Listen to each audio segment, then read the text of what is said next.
energy that vibrates their sigil, and it causes a reaction across the land, right? So to break free, so they don't work no more, you have to tear them up. You have to reroute the ley line, or repattern how you draw energy from the ley line. So most of DC gonna be gone unless it's some of it kept to be like a historical, this is what happened site or something. Yeah. So you see, so based on what they said about the underground tunnels and the children and all the people that was being tortured, this is going on worldwide. It seemed like it was. Matter of fact, most of the LA tunnels, the New York tunnels, the Chicago, they was all cleared out in 2017. Yeah, I remember that when they were in North Carolina. It's one. I think it was one in North Carolina too. Yeah, remember they had the tent that was taking the rescue babies from the underground city in New York. The tent was set up in Central Park. It's called a triage center. Yeah, I remember. Right, and that's where they was taking the babies they was pulling out of there. Yeah, you mean he was taking all of the ones to a military base down in Texas that was actually it was decommissioned as a military base, and then they recently activated it to be the housing for the orphans that they was bringing, and to try to determine which ones, was viable, right, psychologically. Yeah, because some of them, when they go through that kind of trauma, they're a detriment to themselves and others. Yeah, that's right. So they had to keep them under control conditions. But the other ones was able. Some of them was placed with foster families in the meantime. We don't call them foster families. We say somebody took them in. We don't know nothing about no foster. What foster? Foster Silver? Yeah, could you go in on CPS? CPS, Child Protective Services, they said that they got infiltrated by these same guys, and they actually flipped the script. Instead of was helping the kids, they were pulling the kids out to put them into this ring, into this society or whatever. They had it was a group of special forces that had got out of the military, and they formed a child rescue organization, and then they was how can you say it, commissioned as an asset to military intelligence in order for them to assist in the tracking down of these networks. So it was like hiring the private military that's already doing the work to continue doing the work and give you the intel.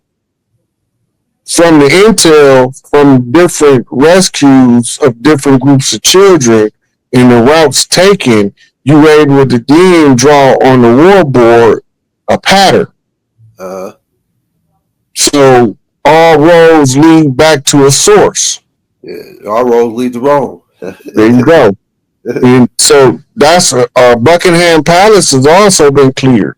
Yeah. Right, that's when the crest fell off the gate.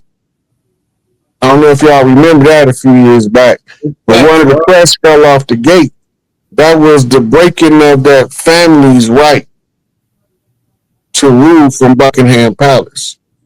They said that Prince dude, he moved out. He lived in the Dracula dude palace with adopted kids. You heard about that? About the prince? He like once her son, he's supposed to become the king, right? But Prince Harry, he moved. They said that he had to move out, and then he moved to a palace that they got in Transylvania somewhere. That's the house passed down from Dracula. You heard about that? Harry came over here with Meghan Markle. Okay. You remember they was all at the basketball games together and stuff? Because they was she was more royalty than they was. So she get to pick where she want to live. And he can't do nothing but follow. And the royal family can't say nothing because in royal family bloodlines, he ain't got no business with her in the first place. He's an artificial bloodline inserted, right, to give you the illusion that they the real royal family, and she got tricked. That's right. But when she go over there where the real royalty at, they gotta evaluate her. You remember when they evaluated Princess Diana, they marked her for death. I was just finna say that. Because she connect back with our Nana. And they say that she not only was she higher ranked than Queen Elizabeth, that if she ever pulled rank, that would disrupt all of the royal families in the area. That's why the Queen got rid of her. She said she would have been the heir. She was the heir to the daughters of Europa. Yeah. Direct line. The daughter of Europa was one of the seats of the daughters of Isis over Europe. In order to see the 13 bloodlines. Isis bloodline is number 13, makes up all of the rest of them. Diana Isis. Yeah, Diana is one of our Nana's names. Diana. Yeah. Go ahead. So they marked her for death because her bloodline ranking and her personality, she rather help people than take from people. Yeah. And they couldn't have that. They can't keep you enslaved giving you stuff for free. Now, here's another piece to this, Raw. You heard about something like this? It's this lady named Arizona Wilder. Something echoing. Hey, she named Arizona Wilder. And she came out and said that she was a part of that ring, the child ring. And she goes into detail on how the queen and the family, so-called royal family, who really usurped in 1837, King George and them, who were dark-skinned Moors. But that's another story. But they said this lady said that they were shade shift into reptilians and then eat children, drink their blood. Like for a rip, they had to do it every couple months or every couple 30 days or so to hold their form. She said they were shade shift. Go ahead. That's that statue we showed the people when they was eating the babies. That's what they talking about.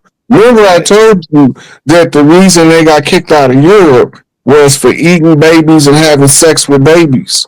Right. And drinking adrenochrome and torturing them.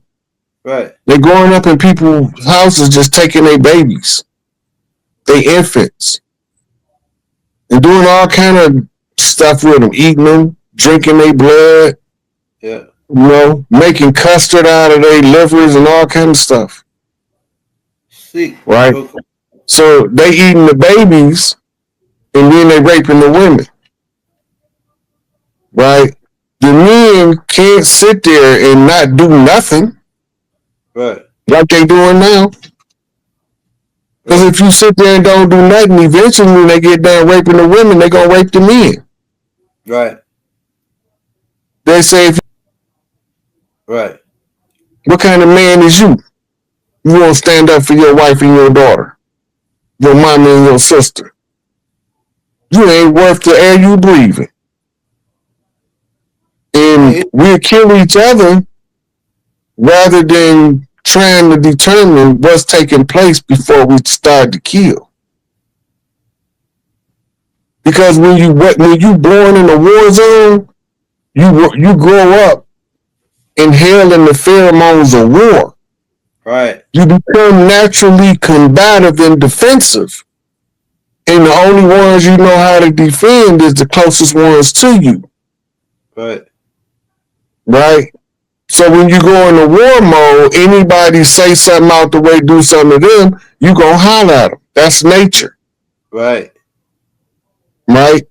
You defensive of the pack, but the problem is the artificial pack that's been infiltrated by foreigners masquerading as us.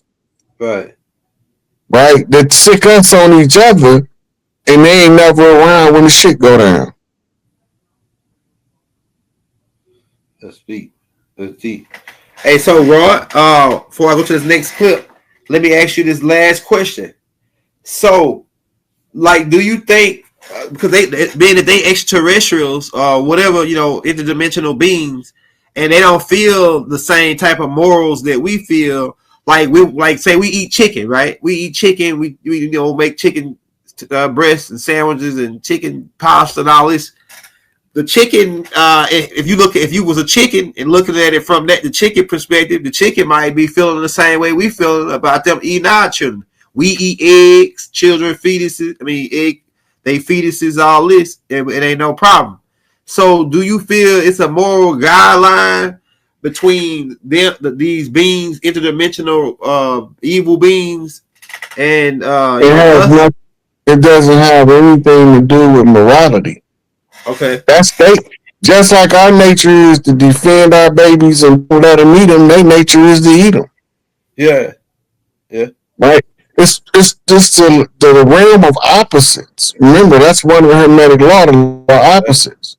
That's right. Okay. Now, if you're gonna have a defender, he gotta have something to defend against. Right. Right. And the only way he's gonna know what to defend against is he got to know where you being attacked at. Right. Right?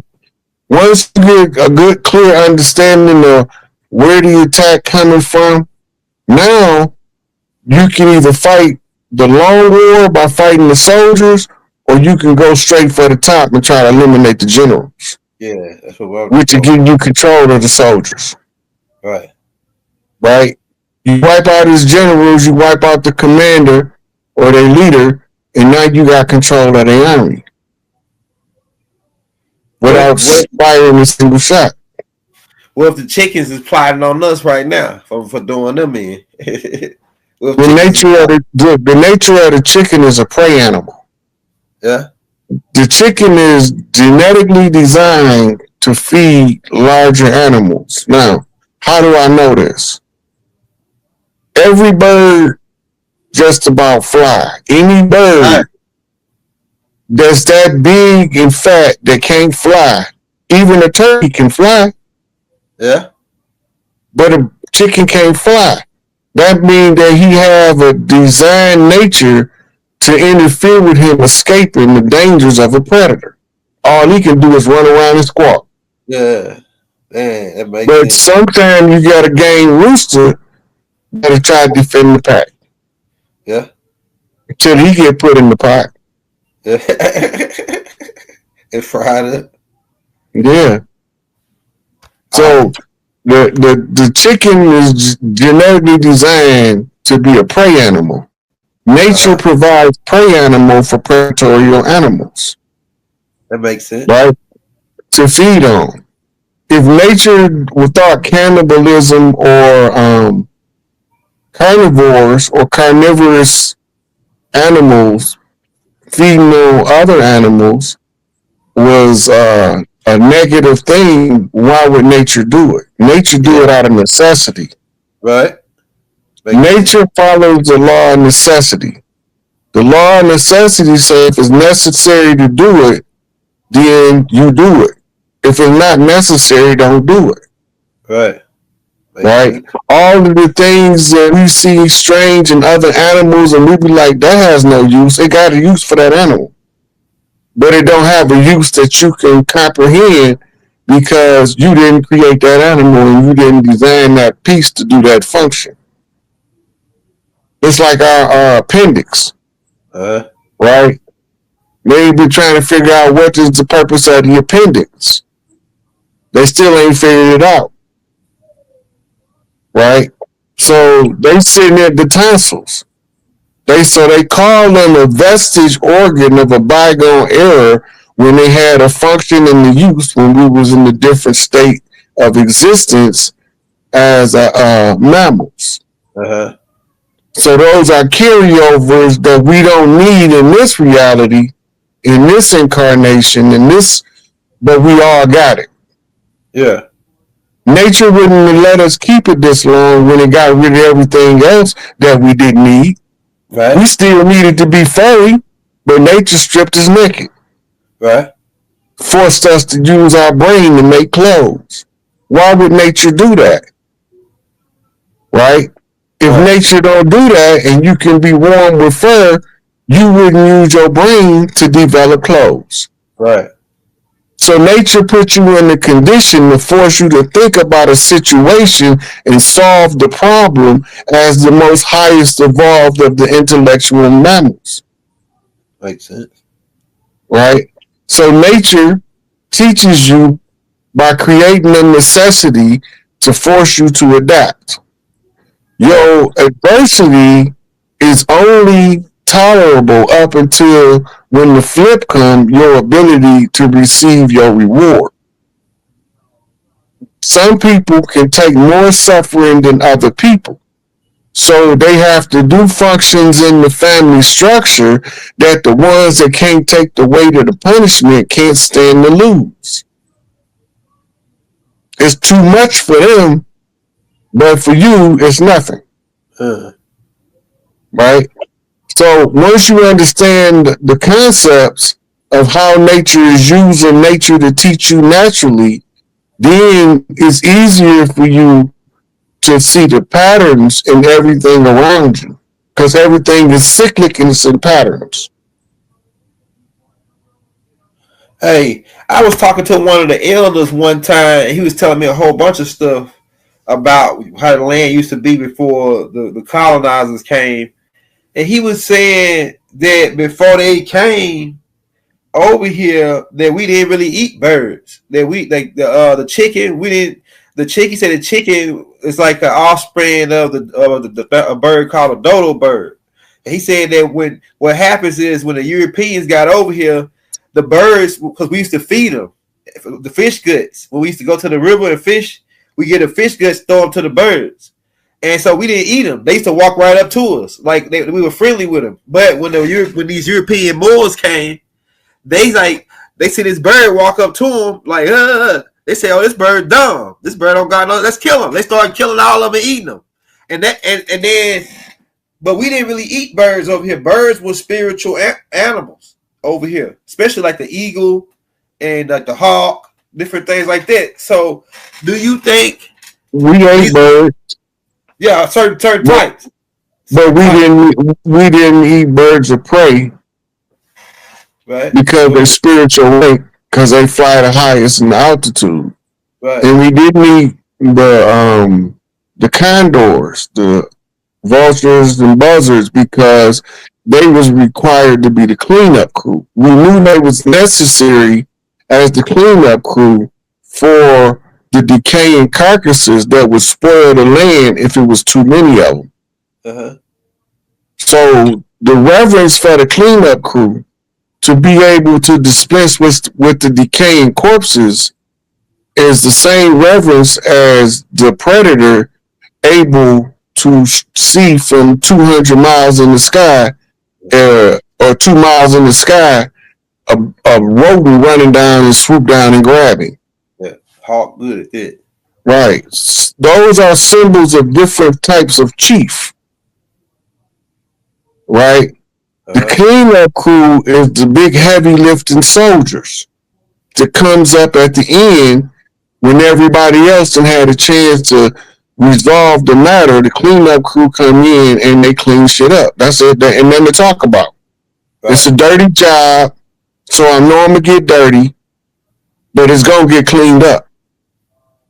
Right? Then you have your high thinkers, the ones who's painting the tapestry of what you need to see. Those are the ones with the eagle eye, the hawk eye. And you can tell by the name of the chief what totem energy, because those animals represent an energy frequency that we can also use. Right. As a totem animal. Our reverence for that animal have to be the same as that animal reverence for us in reciprocity. Right. Right? So the animal that strikes your heart chord becomes your totem animal first. Right? And when you're born with a totem animal spirit guide, then those are some of the strongest spirit guides to have when you on Earth, because they keep you out of shit or they keep you in a bunch of shit. Right. It Hey, just so depends on the nature of the totem animal. that's good stuff. Hey, that same elder also told me. He said, if you go to a place, if you don't see no buzzards or vultures, don't live there because ain't no good food. Ain't no good food there. Ain't no vultures. That's because it goes to the mythos of the corpses spoiling the land. When the land is spoiled, the food is no good. It's like you said. Yep. So I've been talking about the flip for ever since I knowed you. Yeah. Right. So this is just another person that's seeing the same thing that I'm seeing, telling y'all what he see. The convergence is when the algorithm is showing this. We didn't took over, but we don't know we took over yet, and we don't know what it feel like once the takeover has took place. Because we don't remember it happening in a time where we can understand what it would feel like, what it would look like, right? But the flip is the changing of the guard from the old system to the new. Right. All of the old stuff, the analog, is being shut down, going to the digital. The same way we going from iron-based carbon to gold-based crystalline. Most of us don't know that. When the crystals in the DNA activate the dormant DNA, that's going to be full activation of what you really are. Right. Most of us think, oh, we just humans. But our DNA ain't turned on yet. A human is just the avatar for something much greater. And the frequency that comes through the DNA determines how much of the higher energy will be able to facilitate that avatar. How much of your spiritual energy are you able to project into the 3D? Right. And the ones who can do it, they become your entertainers of society, your artisans, your painters, your poets, your storytellers. And they harness in the high spiritual frequency, and then they describing the realm around them in terms that somebody later would come along to determine what the earth has went through on the watch of these artists. So it goes from hieroglyphics to now, but that's going to change because the language going to change, the symbols going to change, right? The geography going to change, the geometry going to change. It all is part of the rewrite of the history for the next 26,000 years. So this right is the golden age coming in, trying to figure out how to advance the civilization even higher. Right. To higher realms of consciousness where you can operate a 6-dimensional self in a 3-dimensional platform to bring about different ingenuity to the reality. Expressing your God self. Right? And you become co-creator with the creator while the creation is creating itself. Right. So it pretty much was inevitable. Like being that we go into the sun cycle, it's like it was only a matter of time before this is gonna have to happen anyway. It was like no way around it really. If it was gonna do it with or without us. Yeah. Yeah, well, it's the cycles. The only ones that's gonna do something is the ones that's genetically programmed of what to do. Right. Everybody don't know what to do because they ain't supposed to be. It might be above their pay grade. But some of us came down here with a mission. Right. So we decided to do what we had to do. Right. Right. Spiritually, nobody on earth from earth, including none of the animals. We are spiritually projected into this 3D and to experience the consciousness and all of the three-dimensional laws, which gives us data in the fourth dimension, fifth dimensional form. Right? So we make malleable the world around us by general consensus of what we accept to be true. Because ain't nothing true until we say it's true. Because if you don't tell yourself it's true, it's part of the illusion. And you see through it. But as soon as you agree to accept the truth of it, whether you deceived or not, you became a willing participant in the 3D construct. And that's why that you ain't supposed to choose sides to maintain your balance in life. Some people stuck to the right trying to be too righteous. That's right. You got a point. Some people stuck to the left because they can't break free from the wickedness. That's right. Right? But we walk the straight path. Straight so that's the Mr. King. The green light. The neutral zone. Look, and that's what I was telling you about earlier, where I said that they said that we was nice guys. In Latin, it means stupid, right? Because they spoke Spanish, right? They said nice means stupid in Spanish, but they said we were nice guys. And then they turn around and said that we were Indian givers, meaning that, hey man, we just let you hold that gold. We weren't giving it to you.